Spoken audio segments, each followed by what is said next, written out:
Well, we could spend hours talking about the mainstream media. In fact, I'm increasingly impressed with people under the age of 50 because more and more of them don't bother listening to the mainstream media anymore. They go on the internet and they find other sources of information because they've figured out that they're being lied to. And the American people have been systematically misinformed about events in Eastern Europe now for many, many years. You know, I continue to hear one spokesman after the next, one talking head after the next on any of the news media, Fox, NBC, CNBC, and MSNBC, CNN, whatever. They all start out with, the unprovoked attack by Putin on the peaceful, loving people of Ukraine. Well, that's a lot of nonsense. We've been working for years building up this enormous 600,000-man standing army with one purpose in mind, to attack Russia and turn eastern Ukraine into a platform for attacks on everything in Russia, including the use of theater ballistic missiles. The Russians finally felt compelled to intervene, and they have. Now we're talking about nuclear weapons. The Russians have not talked about nuclear weapons. The Russians have responded to statements coming out of Washington and elsewhere in NATO that if a tactical nuclear weapon is used, that they're prepared to respond to it. Just a few weeks ago, for the umpteenth time, Zelensky has talked about the use of nuclear weapons. Long before the war began, Zelensky was arguing for a nuclear weapon from the United States.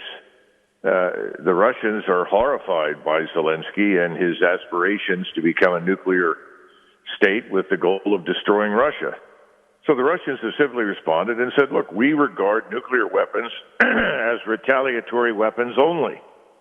We are not going to use them unless we are attacked. And if we are attacked, we will respond in kind with nuclear weapons. Otherwise, we will not use them, and the Russians don't need them.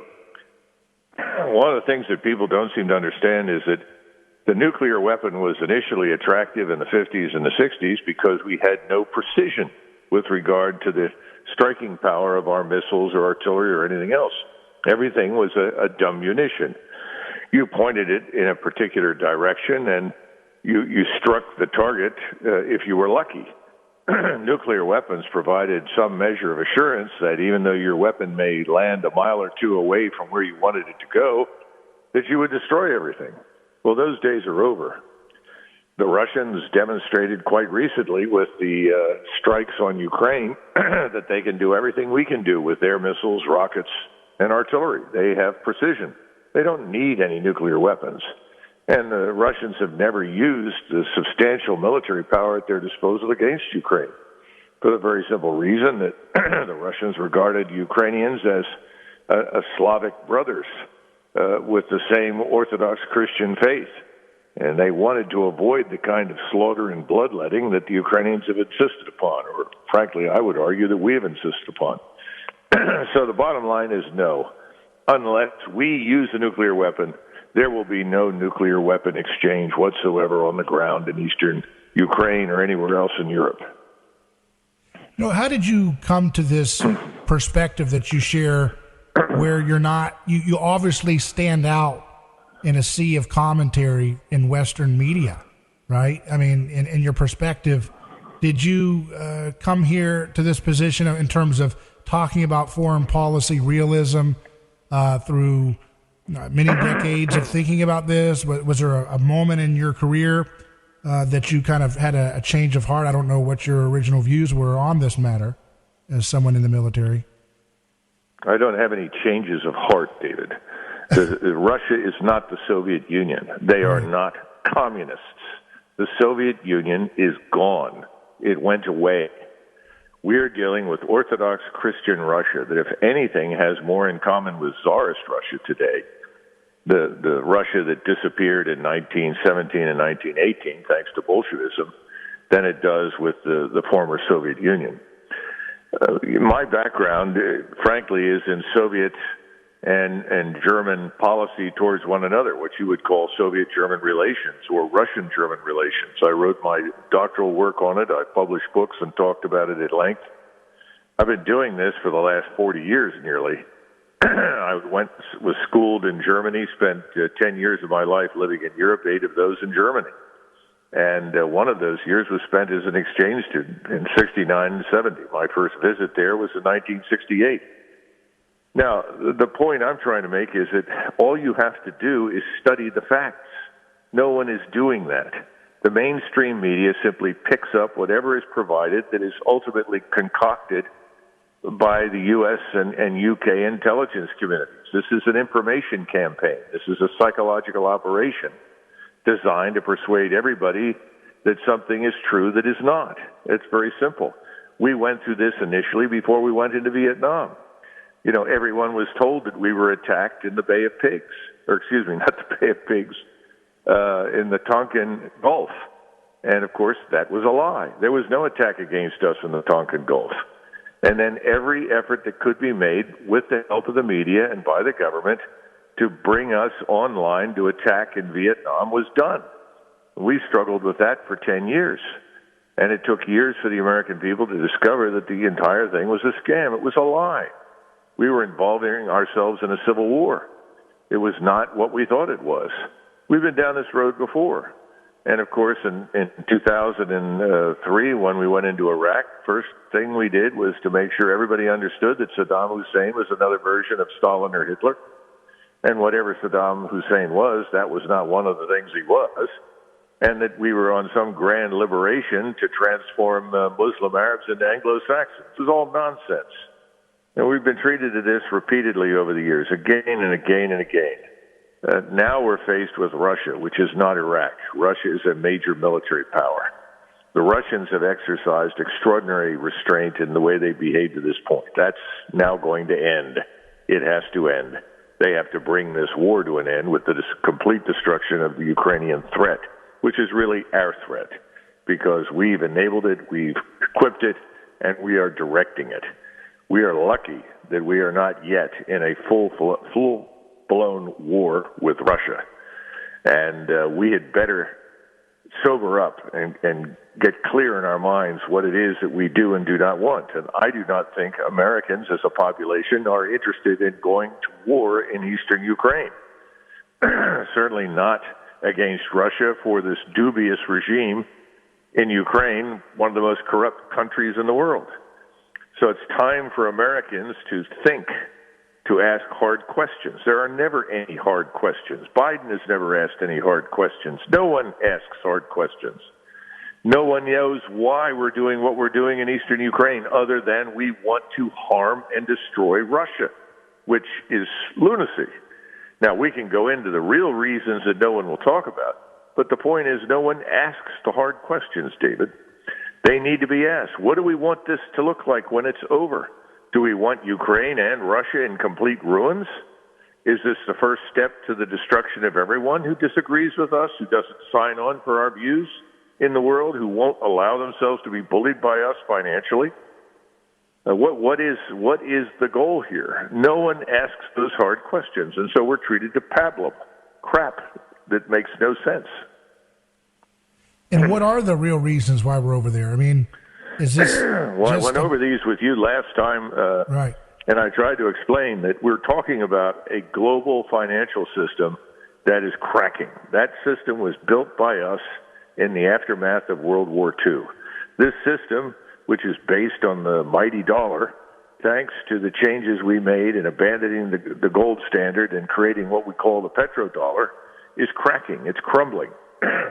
The world is now aware that if they are going to operate as independent agents, if they are going to be allowed to live and think and work as they wish as independent countries, whether it's China, it's India, it's Russia, it doesn't matter, Pakistan, Saudi Arabia, any of these countries, take your pick, Brazil, Argentina, they're going to have to de-dollarize. We are trying to make it impossible for people to do that. And we are trying to use military power to threaten and weaken those states that refuse to cooperate with us. That agenda is bound up with the agenda that is killing us here at home. The climate change nonsense, the attack on Americans who are white and on Western Christian culture and civilization. These things are all bound up together. Yeah. And we are suffering here at home with open borders, the influx of millions of people that we simply cannot assimilate, cannot absorb, cannot maintain, and cannot afford as we move into a deep recession that stands an excellent chance of becoming a depression. I know the former Congressman Ron Paul used to say that, we had a gold standard and then we got off of it. We basically switched to a military supremacy standard for our currency, apparently, right? They have to be everywhere. Well, I think Ron Paul was right. And everything that Ron Paul said was true. And we're still dealing with the consequences of this business. And everyone in Washington is busy getting rich, stuffing their pockets full of cash. You get elected, you go to Washington to become rich. And there are lots of people willing to buy you, to pay for you, so that you will walk into the House and the Senate and vote for the things that they want. Right. How many of the so-called Republicans have stood up and said, why are we giving Ukraine the equivalent of the entire Russian defense budget in 7 months? Why are we doing that? If the Ukrainians are so good, why have they lost all the equipment and why do we have to replace it? If Ukraine is winning, then why are we still involved in this? Because they've been winning now for the last 7 months, according to the mainstream media. Mm-hmm. And why do they need help from the outside? Well, they need help because they've had 100,000 men killed, another 200,000 or 300,000 wounded at least.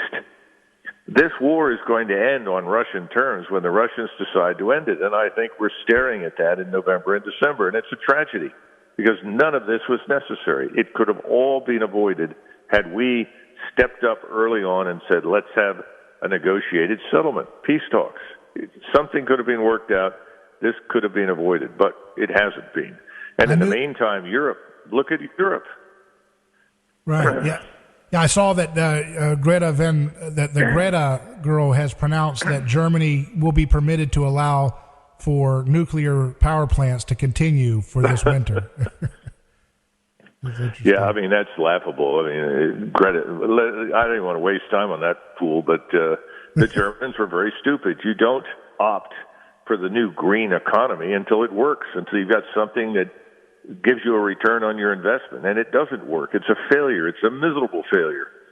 And they did that. They shut down their nuclear power plants and shut down many of their coal-fired plants, all in favor of natural gas from Russia, which made sense. It's cheap, it's abundant, and it's readily available.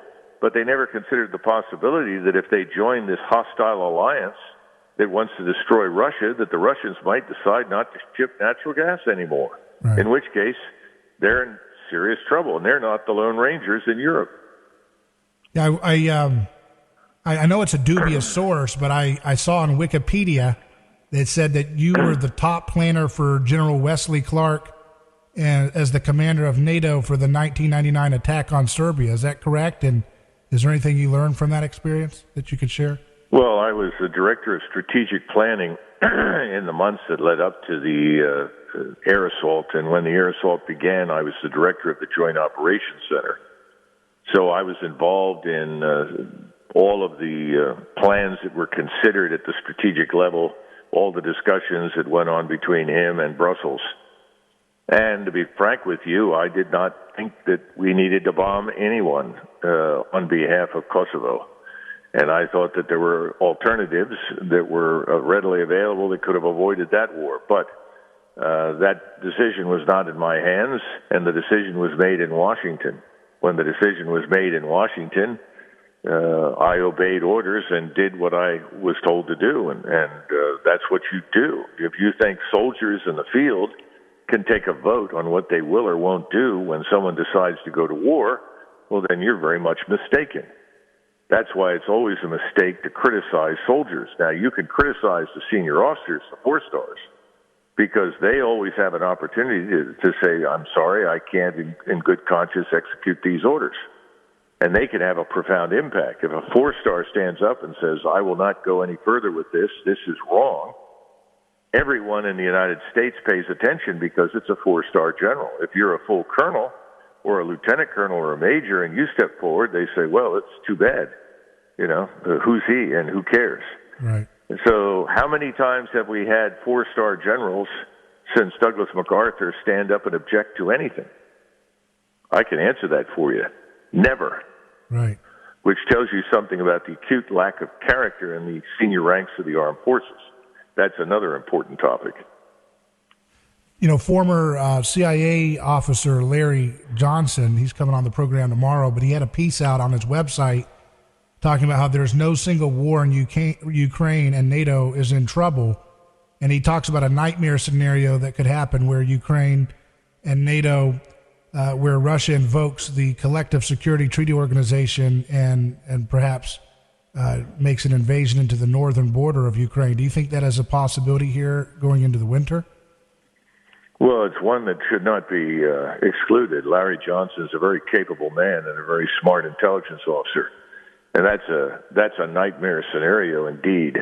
There are all sorts of things that are possible because the Russians have finally concluded that we have become their sworn enemies, that we are determined to destroy them. Russia is not revolting or rebelling against Putin. If anything, the Russians are disappointed that he hasn't been harder and more decisive earlier. That's what I'm reading in all of the material that comes out of Russia. That's what I'm hearing from people coming out of the country, that they are 100% behind Putin and his war in Ukraine. They understand the stakes. They understand the attempts to destroy them. And so now I think they are ready to fully mobilize. Right now they've only mobilized 300,000 reservists, which I suspect will be more than enough for what is coming. But I think it's important for Americans to understand that there's no faltering will in Russia. There's no rebellion brewing. But there are a lot of people in Ukraine who are tired of being pushed at gunpoint into Russian gunfire. And that's what's happening inside Ukraine. It's become almost a Stalinist dictatorship with a secret police force that is threatening the lives of everyone and anyone anywhere who will not ultimately support everything they want to do. That's one of the reasons that the Russians targeted the secret police headquarters in Kyiv in the last salvo of missiles that was launched a few days ago. Speaking of that, I want to go to some listener questions. Sura asks about whether the new Russian commander, Surovikin, whether his appointment has anything to do with the targeting of the Ukrainian infrastructure that we've seen. No, I doubt that. But I think what has happened is that a new commander was appointed with a new set of tasks. He's been told essentially to bring this war to a close. I think that's quite clear. And that means annihilate what remains of the Ukrainian threat. He now has freedom of action that his predecessors did not have. And he now has vast forces at his disposal that his predecessors did not have. Remember, no more than 20% of the Russian army was ever present in Ukraine at any given point in time. Now, that's a minuscule number of Russian troops, and they were largely replaced by allied forces and volunteer forces. Only the artillery and the air power remained that was part of the regular armed forces of Russia. So the answer to the question is there's a real change, yes, in what's about to happen. But it's not necessarily because of him.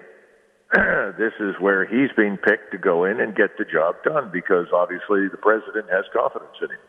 And he's going to have everything he needs to do the job. I think that's pretty clear.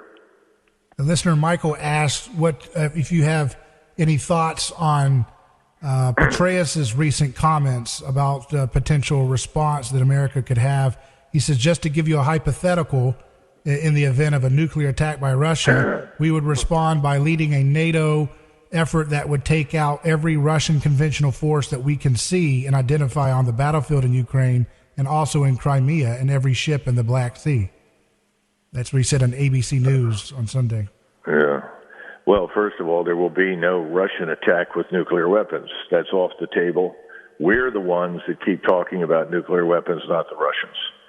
And secondly, he's pretending as though this thing called NATO is a viable alliance, that there are millions of Norwegians and Swedes and Danes and Belgians. Well, the Swedes aren't really in NATO yet. Belgians, Dutch, French, Germans, Italians, Spaniards, Portuguese, Greeks, Bulgarians, Romanians. Everyone is ready to mobilize and march east. Anyone who has spent any time in Europe and knows anything about the people that live there knows that's a lot of nonsense. No one in Europe wants to fight Russia, and the European populations are appalled. There are demonstrations on right now in Europe involving 10,000 to 100,000 people in the Czech Republic, in Germany, in France, in Italy, in Austria, These places are filled with people who are angry, who oppose this war, who oppose our policies, who oppose our exploitation of Europe in this war with Russia. It's only a matter of time until the current governments fall, and when they fall, they're going to be replaced by people who are not going to go along with us. We're almost out of time, but Jeff asks, will Henry Kissinger be brought in when there is, quote, frost on the pumpkin to negotiate some sort of peace deal? That's what George Webb is predicting. Well, I don't think Henry Kissinger at this point is the man for the job. I think he's a bit old at this point. But remember, Kissinger, whether you like him or not, I'm not a great fan, but Kissinger spoke the truth when he pointed out that we had precipitated this conflict because of our failure to listen to Russia and treat its interests as legitimate. He was right. It's time for a new government in Washington as well, in my judgment, but our system doesn't allow for that at this point in time.